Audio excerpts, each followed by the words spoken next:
Hello, everyone. Welcome to Tea with Laura Hunter Drago. I'm April Sigman-Marx. I am one of the founding artistic directors of Thumbprint Studios in Chicago, and now online, virtually, reaching out to many of you all over the country and world. I am very excited today for our guest because she's one of my favorite people in the whole world. She is incredibly talented. She is an actor, a producer, a writer, an editor, and a genius in all things marketing. And I met this incredible woman on a film set. Oh gosh, I don't even want to say how many moons ago because it was many, many moons. And I am just really thrilled that she said yes. And to being here and to have some tea with us tonight. So without further ado, I welcome Laura to our tea. Hi, thanks Hey, for having me. thank you for saying yes. And by the way, it's been 15 years since Why are you telling people? Giving away. We were 3 when we met on we that were film 3 years set. old. Yeah, That's right. We were we 3 were years old, three. of course. Yeah, that would make me not old enough to have this glass of wine, but that's okay. So we actually have this tradition since things have gone a bit haywire in our world that we meet every Friday virtually for a happy hour. And we've decided to let you all join us for our Yeah, happy hour tonight why and, not? and to talk a little bit of shop. But before we get into that and get into talking about how you can adapt theater for film, which has become a really important topic right now, considering that all of our theaters are closed at Yeah. present. But before we get to that, Laura, what is your current obsession? So my current obsession is HBO's The Vow, which is a documentary series about a cult called NXIVM. But as you know, I'm really weirdly into the concept of cults, and I've been writing a screenplay sort of based around why people get into this sort of lifestyle. So it's been a good timing that the show is on because it's feeding into my writing. Excellent. Cult. Is there something like weird and culty that they do, like a ritual or something? The NXIVM cult. Yeah, the NXIVM cult. Yeah, you might have heard it, they came out with all this news sort of during the Me Too first wave, and they're the ones that branded the women who were in the cult with the cult leader's initials. So that's pretty weird. Oh, yeah, that's. Well, on that really positive note. Misogyny. Misogyny, yay. Which actually is kind of a great segue into how you started producing and specifically adapting theater for film, because it is the opposite of misogyny. Oh, that's a nice way to put it. So, Um, can you tell us a little bit about that project and your journey to get to where you're at today? yeah, so I started out as an actress and doing theater when I was young. Went to NYU for college and lived in New York City for a long time. So it was kind of around that whole Broadway world for the years that I was there.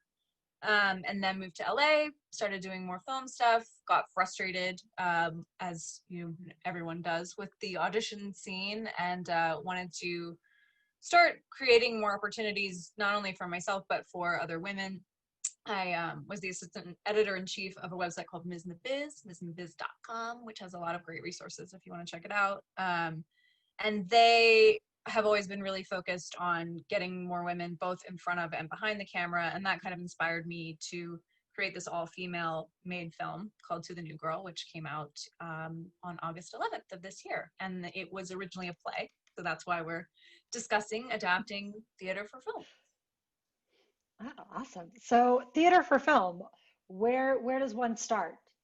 Like if I'm going, okay, I want to do something, but I don't know what to do, where's the first place I begin? Yeah, I think it's about finding the right project, because obviously not every play fits with creating a film. So finding something that, one, works within the budget that you'd be working with, and two, will actually work as a film. So in the case of To the New Girl, we had something that originally was the staged version is very black box theater and experimental. There's a lot of movement and creating scenes, and so what we did to make it work a little bit more for film was we made it an open mic night. And so that kind of brought us into a world where it could be a little bit more grounded, but it gave us a reason for all of these women to be on stage, and it's essentially 10 monologues. So we needed kind of a reason for them to be there that night that fit a little bit more in the film world than the theater world. And you know, something interesting that I saw just last night was that Broadway has now said it will be at least June of 2021 before they're back, if not fall, which is crazy. Wow. And I Yeah. think it's been funny this year releasing the film, because obviously we weren't expecting to have all of this going on when we were releasing. We were like thinking we were going to film festivals and had to sort of change the whole plan. But it's been kind of funny because it does feel like a way to do film theater that I think is maybe a little bit fresher, because everybody has that experience of like their high school play getting videotaped and then you watch it back and you're like, oh, we're all awful.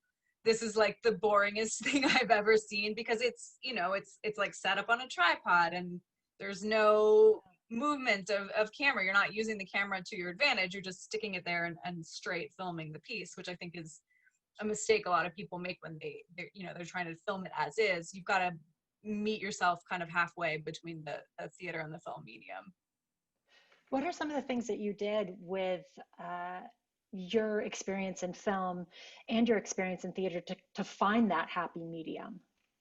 Yeah, we worked a lot. So my cinematographer, who was amazing, Emilia Mendiata, she and I talked a lot with our creative director, Adriana Gonzalez Vega, about how we could take these, you know, you have 10 monologues using the same space for each one. So what do we do to keep it fresh and keep it interesting and make each one feel unique? And the main differences between them when you watch the movie is that there are completely different lighting setups for each monologue, and that those go with each of the women and also progress. So we sort of go from very plain lighting to more ornate lighting, and then back to very plain, if you're as like sort of an arc of the film visually, and then using music. So each Maria Molinari, who was our composer and who's amazing, did a really great job making a completely original score and doing something totally unique for each piece, because they're very different, and it really helped to kind of mix things up and make it feel a little bit, you know, like something exciting is going on rather than just we're sitting here with a camera watching 10 women in the same space. And we also used a little bit of movement with the camera. We had dollies and did a little bit. Some of the shots are on sticks, so you've got more of a like traditional theater look, and then some you get more movement with the actors. So, with all of that in mind, can you talk to me a little bit about your budget or how someone would budget for a project like this? Yeah, I would say, you know, especially if you're talking about indie film, indie theater, the number one constraint you're going to always be dealing with is budget. Mm-hmm. And when Sam Mocker, who wrote To the New Girl, and I were talking a few months ago to a group of people about a similar topic, she was saying, you know, always add 20% on top of what you think your budget is, because stuff is going to come up. Things are going to change. Something disastrous is going to come along. So I think that was really good advice. Mm-hmm. But I think, you know, when you're choosing your script and you're choosing how to film it, you have to keep the budget in mind. Like our original concept for New Girl was to film these monologues in the theater space, but then to also go and film a short that would go with each one, that would be more in depth and feel more like each individual short film had its own kind of thing. And we realized, one, that we didn't have the money to do it. It would have been crazy expensive. But two, it worked out kind of happy accident that the actors' performances were so strong that I think to even be cutting away from them during the film would have felt kind of cheap and a little bit not right for what we were doing. So it, you know, sometimes your budget puts you in a corner, and sometimes it actually opens things up for you to realize, like, oh wait, we can actually just trust the material and make this, you know. So I think don't feel like you have to create some enormous budget to make something, you can get this done. We shot this film in 3 days of production, 3 like 12-hour exactly to the dot days, and for $20,000, which in the film world is, not a lot of money. Yeah. So And for those of you who haven't seen this film, it does not look like it was made for $20,000. I remember the first time I heard that number, I was like jaw drop, like, wait, what? You only spent how much? And you have this beautiful film? yeah, thank you. We, part of that is that I had done a lot of volunteer work myself over the years for organizations like AFI. They gave us some things that would have been more expensive without that relationship. My cinematographer had relationships with some lighting companies. The camera division gave us a great deal on a camera package because we were an all-women project. So I think don't be afraid to ask, can we get a discount if we're making a certain type of film? Because a lot of times people are just interested in helping, especially, this was a lot of women's first feature. People get excited about that and they feel good about supporting it. And so some of our ability to work within our budget was that we stretched it by getting favors and getting people to say yes to discounts and things like that. That's a great tip. Never be afraid to ask. Yeah. All you can So hear we is just no. gotta, what? Oh yeah, All I can say is no. Yeah. Yeah, it's not like they're, going to follow you home and like protest on your lawn. Hopefully. Hopefully not. We're getting a question about whether the cast and crew were compensated. Yes. We paid everyone who worked on the film. That was really important to me. And sometimes you can't afford that. And we were working with SAG-AFTRA, so we worked with SAG under a new media contract and did things by the book, which can be more difficult, frankly. But that was just something that was important to me from the get-go. And I, having been an actor, I felt like just an important part of the process to make sure that everybody felt like their time was valued. And Yeah, good leadership, valuing everybody on set. Yeah. So if you have a script, so you're like, okay, I have something, I think I want to do this theater piece as a film, or I want to do it in a new like digital space. What do you do once you have the script, or how do you know what script to choose?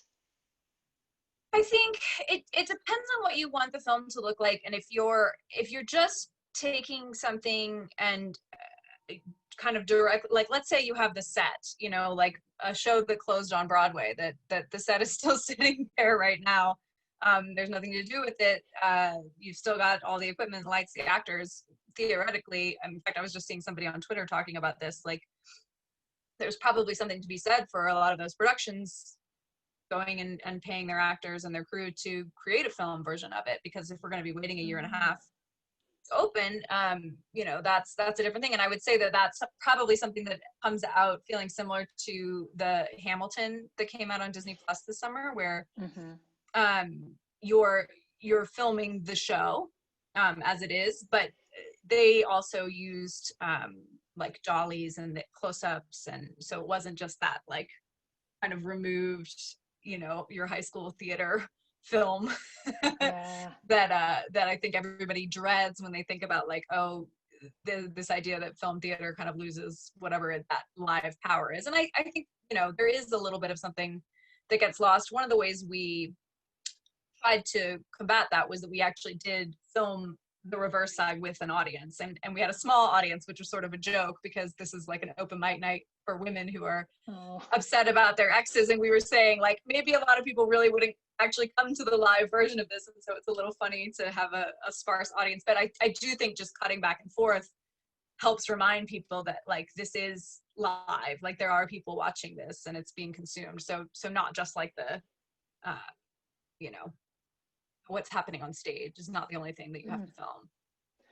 But yeah, as far as like choosing material, I think it's, you see plays where it's, like if you've got something in a very fantastical world, like a Harry Potter or something like that, you're probably going to need a big budget to try and make that feel like it would work for film. But I would say to look at your like indie film, like theater pieces, and say, how could we make this work for X amount of dollars? So what space could we put it in? You know, in our case, we decided to do this open mic night because it worked. Like we could just use one location, that saves a lot of money. We could use the lighting grid in the theater, that saves a lot of money. So things like that, just kind of letting your budget be your guide as far as making creative decisions in the beginning, I think helps a lot when you're working with a tight amount of money. So looking at things like cast size and, singular locations Sure. would be helpful for that. Yeah. I mean, you're exactly like the money that you're going to spend in film a lot of times is going to come down to how many locations you need, because you have to think about moving everything, equipment, moving actors, moving crew, makeup artists, all of that stuff. If you can keep it in one space, and that is something that you can do typically with theater because it would originally be in one space. If you have like I'm trying to think of an example, but like a family film, now I'm forgetting the name of it, but with Meryl Streep a few years ago, there was a film that had been theater. Into the Woods? No. It's like the mother is. It's like a family, it's Osage. Yes, August Yeah. Osage County. Yes, thank you. Oh Yes. my gosh, I love you. But yeah, so that film, which is great, they took it to more of a film world rather than filming it on stage. But they're basically in one location the whole time. They're in the house, which is where they are in the play. So things like that, being able to think about like, when we were all quarantined, I know there were people that were using their own homes and stuff. If you have like a family dramedy or a comedy that's like a pretty straight play, you could film it in one space in that way. So did you have to make a lot of adjustments to the script to adapt it for a film medium? And is that something that really needs to be looked at in order to be successful? Yeah, I think it depends on the piece. For this, we actually shot from the play script. So there was no screenplay created for the film because it's 10 monologues and there was really no need. The one thing we changed was that at the end of one of the monologues, there's sort of an implied suicide, and the character in the staged version is actually holding a gun throughout her monologue. And I asked that we remove the gun because I just think in context on stage, a gun feels very different than in film to me. And I think it worked to do it that way. I was just also uncomfortable filming with even like a prop gun on set. I feel is for me like not. I just don't want to be putting images of guns in the world. So finding ways to remove that kind of violence. Yeah, and it didn't change, the gun was never referenced in the monologue, so it was easy, it lifted right out. It was more used for dramatic effect in the play, and I think it works when it's used that way in the play, but on camera, I think it would have felt like way more aggressive than it does in the staged version. Especially seeing the audience Yes. flipped from that. Yes. Right. Because when you're in the world of the play, when you're seeing the play, we're not recognizing the audience. But in the film version, you're aware of both. So yeah, that's a good point. Yeah. You don't want anyone bringing the guns into the theaters. That's bad. Yeah. How did you find your cast? Did you work with primarily theater actors, film actors? Was there anything in particular that people should look out for when they're adapting theater for film as far as their casting? Yeah, a lot of the cast was women that I had worked with before. All of them have done both film and theater, which was something that was really important to me. And I mean, that's pretty common. I think there are a lot of actors that started out in theater and then kind of transitioned to film, especially in LA. So I think that's not super hard to find, but a lot of them are also still actively doing theater. And I wanted one for them to understand how to perform on stage because they really were performing. We had a very limited amount of time with each of them. These are long, up to like 15-minute, just them monologues. So it's a pretty, I felt, demanding role for the actor to play in this because there's no one to play off of. And I wanted to make sure everybody who was in it would be comfortable in that situation, especially only having like 2 or 3 takes of each monologue, that we had to be able to rely on them for that, and they had to feel good about it too. And then I also wanted them to have film experience so that they would know that when we went to close up, that they weren't, going into their bigger performances, that they were reining it in. So that worked pretty well. And I think that's probably a good rule of thumb, is to have people that have at least some experience in both. Oh, that makes sense. That they would, I mean, if you have experience both doing film and theater, that you would understand the moments to bring some of the more theatrical, and the moments to do a much more reduced, or like something more in the eyes, Yeah. performance wise. Okay, so you've gotten your cast, you have your script, you have your budget. What do you do from there? What's Well, next? you go into production, and hopefully you're able to do that in a reasonable amount of time. Like I said, we did this in 3 days. That's tight. I think a good like goal is a week at least to give yourself the space. But it depends on what the project is. If you're maybe dealing with like 2 cast members, you might be able to knock something out in 3 days. But yeah, you film. Then you go into post-production, which will take you about 3 times as long as you expect. Primarily dealing with things like sound issues, which was something I learned a lot about during the post-process. And creating music is another thing that takes a long time, and is a long creative process that I thought was really fun. But you definitely, you're dealing with color correction, all of the little things that, if you look at the film from like the raw footage that we shot right after it was completed in production to the way it looks now, it's a million times different. Just the way everybody looks, and music is such a big deal. Of the first couple of edits that Sam and I watched of the film as it came back were rough, because we were like, oh, it feels like there's so much dead space, and like what? And then I started watching to make myself feel better on YouTube, like big budget movies like Jurassic Park, with and without music. And I totally recommend everybody do that, because it's fascinating. Like it every movie looks awful without music. So I would take it that your music and your composer are very important parts of the process. Yeah, I think that's something to spend like budget on. I think it makes a huge difference. It's nice to have, interesting music for each piece, and it was one of my favorite parts of the whole process, because I love music, but I didn't know anything about creating it. So it was fun to like work with Maria on just what we kind of liked and what we didn't like, and hear her process, which was really fascinating to me. But then when you're finished with all that, you kind of decide how you're going to release. We started out with the film festival route, which, as I said, because of this year, ended up being a little bit hard. We did get to premiere at Hollywood and Highland, which was like the best thing ever, right before everything shut down. So like I got it right in. Yeah. Like, oh my gosh. And then we had a bunch of festivals that I still don't know like if those we're going to eventually screen, or what will happen. But we had to kind of, our original release date was May 1st. We had to move it to August. So much stuff was going on in May. And then we self-released on Amazon and Vimeo on demand. You could go the distributor route. I had been contacted a lot. I think I mentioned to you that because there were so many things this summer that changed for people, and movies that were supposed to come out that didn't. I think a lot of distributors have been reaching out to films like mine more than they normally would have.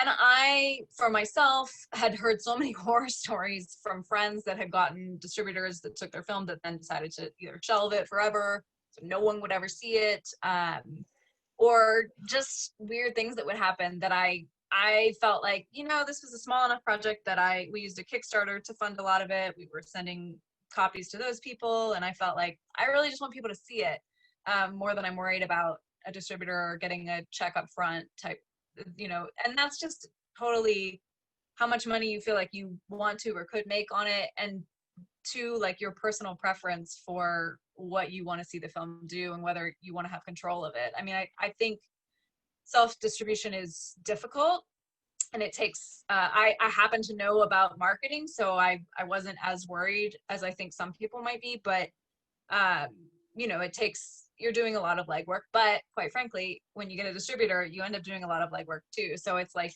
how much do you want to get taken out of your final cut, and also just to make sure that it does actually get released and people see it. That was the big thing for me, was like, I just want to have control over that kind of stuff. Yeah. So in other words, all of those indie filmmakers out there who want to self-distribute, they should contact you for some marketing Yeah, help. absolutely. Yeah, I will gladly do that. You can impart some of your knowledge. Yeah, Uh, I would love to. with the world being what it is right now, what would be your biggest suggestion for someone who goes, okay, took this theater piece, but now I've turned it into a film. How do you suggest they go about bringing it into the world? I think from a marketing perspective, the first thing you always want to do is reach out to the audience that exists. And so if it's a play, you know, like ours, this has had probably 30, 40 productions around the country previous to this, you know, make sure all of those people know about it. All of the, you know, Sam, the writer, went to Hollins University. They've done a bunch of stuff with us to help promote it. People like that you know are going to be cheerleaders for you because they want to see you succeed. We did a Kickstarter. That's sort of a built-in group of people that you know are fans. They've already contributed to seeing the film get made, and hopefully will also help promote it on social media. So giving them, kind of creating content that they can share, which is something that I did for this, I think really helps make it easy for people.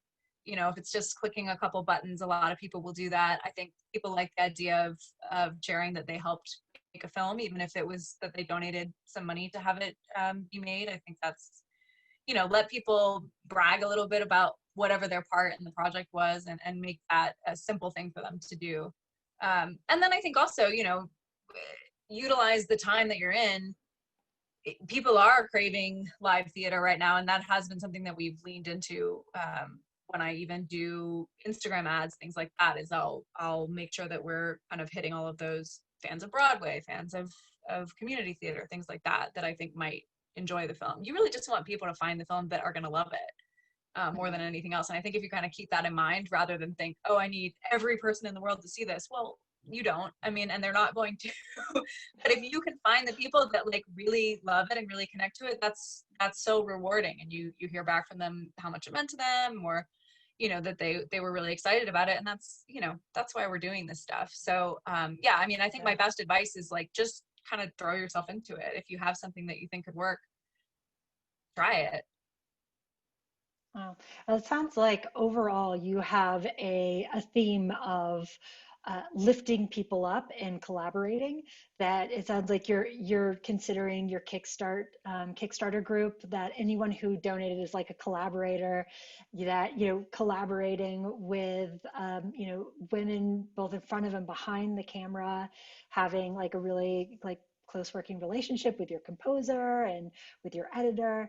And I love that, because oftentimes in this world, especially for women, there's such a sense of competition. And to see that feeling of like really embracing collaboration across the board is just so refreshing. Oh, thank you. Yeah, I did. I wrote a little piece for a website called Talk House that was about that whole concept, and kind of how I started out as an actor, and it is so competitive, and it does taint your perspective on things. And then when I started working more with other women, and I have so much fun, you know, hearing from like our cinematographer and our directors and stuff, when they get something out of this, like they get another job, or just that they were able to work on a project that they were excited about. It just makes me feel so good, and has helped me a lot in kind of overcoming that imposter syndrome type thing that I think we all have, where you feel awkward promoting yourself sometimes as an actor, but I never feel awkward promoting New Girl, because it's really not me. It's like all of these other people that I'm super proud of, and that's been really fun. So where can all of us watching this tonight go to support New Girl? Please go watch the film. We are on Amazon in the US and the UK currently, and we are on Vimeo on demand worldwide, and you can go to thenewgirl.com to find all of those links. And you definitely want to check it out. I was, by the end of the film, bawling my eyes out. I could not pull it together. Oh, it's such a beautiful, beautiful work. So before we go, do you have any books that you recommend for somebody who's interested in producing a film? Yeah, I was telling you about, so actually one of the actresses in New Girl, she plays Alexis, Alexandra Boylan, is a friend of mine, and she is also an awesome film producer. She does mostly faith-based films that are very female-centered.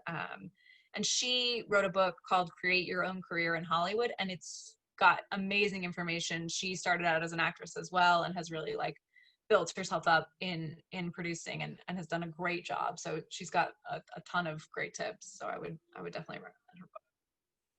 Oh, awesome.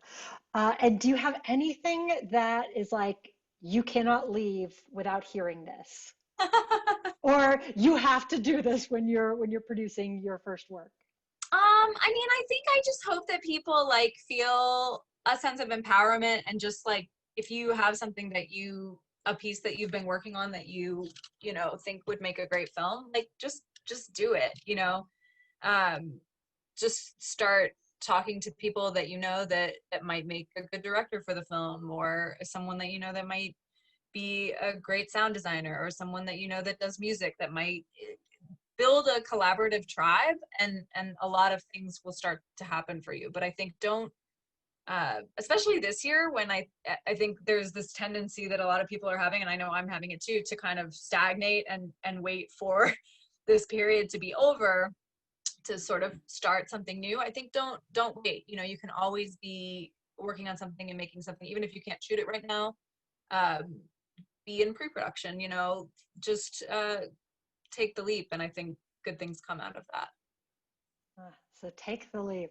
Yeah. Collaborate, your collaborative tribe. I love that. So find your tribe, reach out, take the leap, and don't be afraid to ask. You're my tribe.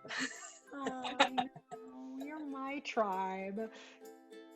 Well, thank you for coming out to chat today about your film and your process, and how other people can do the same thing. And all of you at home who are watching, thank you for being here and having some tea with Laura Hunter Drago.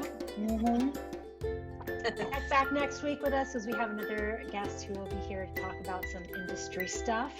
And then also reminder everyone that next week our classes start, and also our emerging artist mentorship program. So for any artists who are looking for I've graduated from college and now what do I do? We've got a program for you to network with some industry professionals and to do some work with Thumbprint Studios. That application closes for our winter session next week. So check that out. Thank you all for being here, and until next time.